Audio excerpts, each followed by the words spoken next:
PESS Key, Remote Engine Start.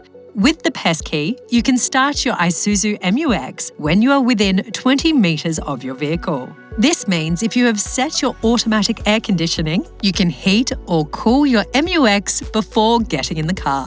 To start your engine remotely with the PESS Key, press the lock button once, then shortly after, press and hold the start button for 1 second.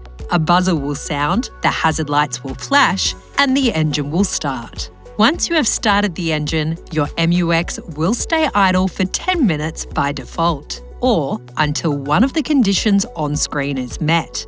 You can extend the idle time for another 10 minutes by repeating the same procedure. You can also change the default 10-minute idling time by using the customization menu on the multi-information display.